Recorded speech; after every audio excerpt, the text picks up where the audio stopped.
Hello and welcome to all MHMC CET aspirants. So latest update from CET cell related to admit card. So finally admit card पे आपका exam centre reflect होने लगा है। अभी तक आपका सिर्फ डिस्ट्रिक्ट एंड तालुका रिफ्लेक्ट होता था।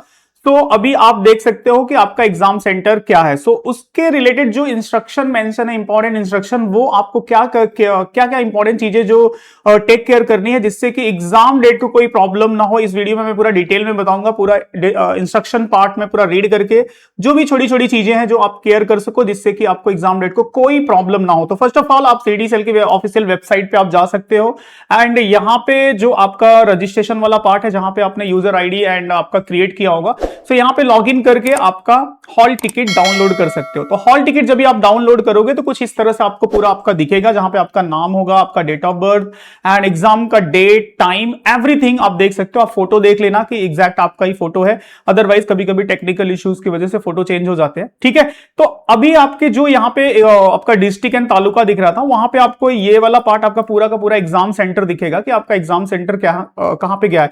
सो एक चीज नोट कर लेना कि अभी के लिए जो प्रॉब्लम चल रहा है पेट्रोल एंड व्हाटएवर जो चीजें हैं, तो ट्रांसपोर्टेशन फैसिलिटी आप देख लेना कि आप कैसे रीच कर सकते हो। लास्ट मोमेंट के लिए मत ऐसा ट्राई करना कि 30 मिनट्स पहले पहुंचना है, 1 घंटे पहले पहुंचना है। तो ट्राई करना एक दिन पहले पूरा लोकेट कर लो कि कहां पे है, गूगल मैप पे देख लो सेंटर पे कैसे जा सकते हैं एंड क्या क्या ट्रांसपोर्टेशन की फैसिलिटी है। अगर आप आउट ऑफ महाराष्ट्र हो तो पहले आप उस सेंटर पे पहुंच जाओ, नहीं तो अदरवाइज लास्ट मोमेंट पे अगर कुछ प्रॉब्लम हुआ तो पूरे साल की मेहनत आपकी प्रॉब्लम में हो सकती है। नेक्स्ट इंपॉर्टेंट चीज जो यहाँ पे है, आपके पास वैलिड आइडेंटिटी प्रूफ होना चाहिए। तो देखो ये यहाँ पे मैंने मेंशन कर दिया है येलो कलर में जो आपके हॉल टिकट पे रहेगा कि पैन कार्ड होना चाहिए आपके पास, पासपोर्ट होना चाहिए, परमानेंट ड्राइविंग लाइसेंस होना चाहिए, तो ये बैंक पासबुक होना चाहिए। ये सब सारे आपके वैलिड आइडेंटिटी प्रूफ में माने जाएंगे। और एक नोट है, जैसे फॉर एग्जांपल यहाँ पे देखो तो ration card and learner driving licence are and soft copy of photo identity card will not accepted as a valid ID proof। तो वो नहीं चलेगा, तो आप valid ID proof लेके जाना।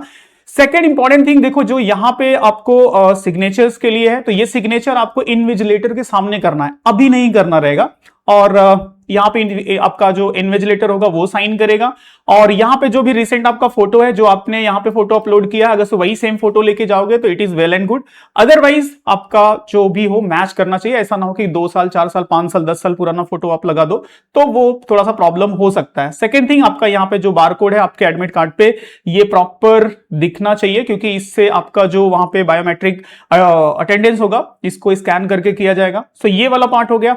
सेकेंड, जो यहाँ पे छोटी छोटी चीजें मेंशन है इंस्ट्रक्शन वाले पार्ट में, देखो मैं बता देता हूं। फॉर एग्जांपल इन्होंने बोला है कि गेट क्लोज हो जाएगा तो आप पहले पहुंचो। 30 मिनट्स उन्होंने मेंशन किया कि 30 मिनट बिफोर आपको पहुंचना है, नहीं तो गेट क्लोज होगा। आप ट्राई करो कि 1 आवर बिफोर पहुंच जाओ, क्योंकि आपका एग्जाम है तो अननेसेसरी कोई रिस्क नहीं लेना है। सेकेंड थिंग कि आपके जो एडमिट कार्ड पे आपका रोल नंबर है, डेट ऑफ बर्थ है, यही आपका आईडी एंड पासवर्ड होगा। वहां पे इन्विजिलेटर होंगे, वो आपको प्रॉपरली गाइड करेंगे कि किस तरह से चीजों को केयर करना है। इसके बाद देखो यहाँ पे बायोमेट्रिक रजिस्ट्रेशन, आप जो वहां पे रजिस्ट्रेशन होगा उसके लिए specifically I will suggest girls को कि आपके फिंगर पे कुछ भी ऐसा मेहंदी जैसा ना हो, या फिर अगर कोई डस्ट हो या फिर किसी चीज से कट गया हो तो उसको आप प्रॉपरली, पहले तो डस्ट है तो साफ कर लो, मेहंदी है तो साफ कर लो। और अगर किसी चीज से कोई फिंगर कट गया है तो आप दूसरे फिंगर मतलब ट्राई करना कि बचा के रखो, अदरवाइज कुछ वर्कआउट करेंगे वो लोग। बट जितना हो सके आपके फिंगर नीट एंड क्लीन होना चाहिए, जिससे कि बायोमेट्रिक प्रोसेस में कोई प्रॉब्लम ना हो। उसके बाद देखो यहाँ पे अगेन वही है कि अगर फीमेल ने यहाँ पे नाम चेंज कराया है तो उनके पास उसका वैलिड डिटेल होना चाहिए, एज वेल एज उसके बाद you must bring ball pen, तो आप बॉल पेन वहां पे लेके जाओगे। रफ सीट का कोई प्रॉब्लम नहीं होगा। बहुत बार मैंने क्लासरूम लेक्चर में देखा है कि स्टूडेंट पूछते हैं कि सर रफ सीट कितना मिलेगा, तो रफ सीट मैं आपको बता देता हूं, जितना चाहिए उतना मिलेगा। आप एक पेज पे एक क्वेश्चन सॉल्व करो तब भी वो देंगे, तो उसका टेंशन कभी मत लेना।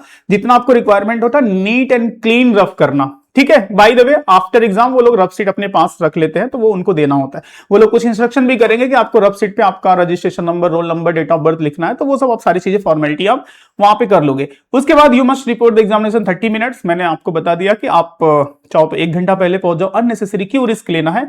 उसके बाद देखो यहाँ पे कोई बुक, फोन, इलेक्ट्रॉनिक आइटम आप कैरी नहीं कर सकते।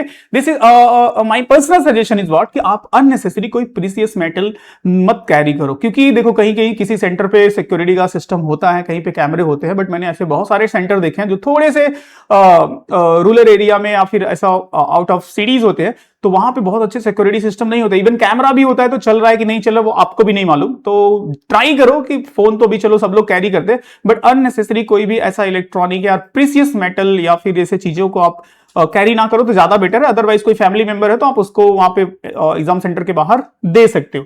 उसके बाद candidate found the position in any ban item will be the unfair, it means malpractice and action will be taken accordingly। so इस सब सारी चीजों से बचो, और एग्जाम डेट है तो एग्जाम डेट के लिए आप प्रॉपरली रेडी रहो। ये सब छोटी छोटी चीजें हैं जो मेंशन है यहाँ पे, तो इसको आपको केयर करना है। एज वेल एज मेरा पर्सनल सजेशन होगा कि आपका पेन लेके जाओ, ट्रांसपेरेंट वाटर बॉटल होना चाहिए क्योंकि वो अलाउ नहीं करते कोई भी स्टील का बॉटल, तो आपके पास ट्रांसपेरेंट बॉटल होना चाहिए। अगर आपने वहां पे कोई बॉटल वाटर बॉटल लिया है तो उसका जो रैपर उस पे रहता है वो निकालना पड़ता है, ठीक है। तो ये सारी बेसिक चीजें हैं जो आपको केयर करनी है। आई होप कि आपको एक अच्छी अंडरस्टैंडिंग हो गई होगी। तो आपका हॉल टिकट डाउनलोड कर लो और इन सब सारी चीजों से एग्जाम डेट के लिए आप रेडी रहो। सो जो लोग अभी तक अच्छे से प्रिपरेशन कर रहे हैं तो आई होप कि सारे आपके प्रैक्टिस हो गए होंगे। बाय द वे, अगर से अभी भी कुछ लोग ऐसे हैं जैसे प्रैक्टिस के लिए मॉक टेस्ट अगर से देना है लास्ट मोमेंट पे, so here I will suggest कि जैसे यहाँ पे क्रैकोरा का मॉक टेस्ट है, 5 फुल लेंथ मॉक टेस्ट है। If you want so you can try this mock test. अगर से आप अटेम्प्ट कर सकते हो it is well and good. अगर से अटेम्प्ट मतलब करने का टाइम नहीं है तो एटलीस्ट उस क्वेश्चन को रिवाइज कर लो, because it is as per actual CT pattern है, तो आपको बहुत अच्छी अंडरस्टैंडिंग हो जाएगी related to questions. As well as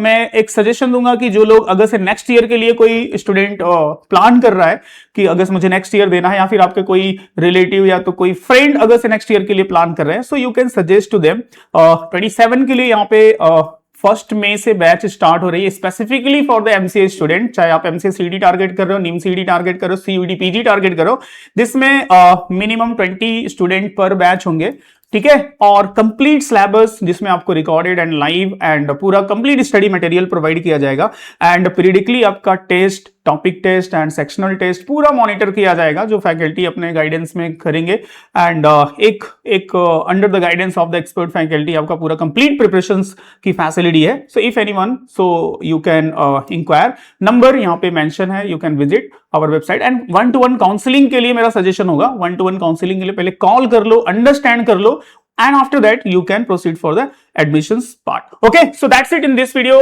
guys। so hope so सारे important information आपको understand हो गए होंगे। फिर भी अगर से कोई डाउट है, कोई क्वेरी है, so आप इस नंबर पे कॉल करके डायरेक्टली डिस्कस कर सकते हो, अदरवाइज कमेंट में मेंशन करो तो definitely we will reply. okay, so that's it, thank you and best of luck।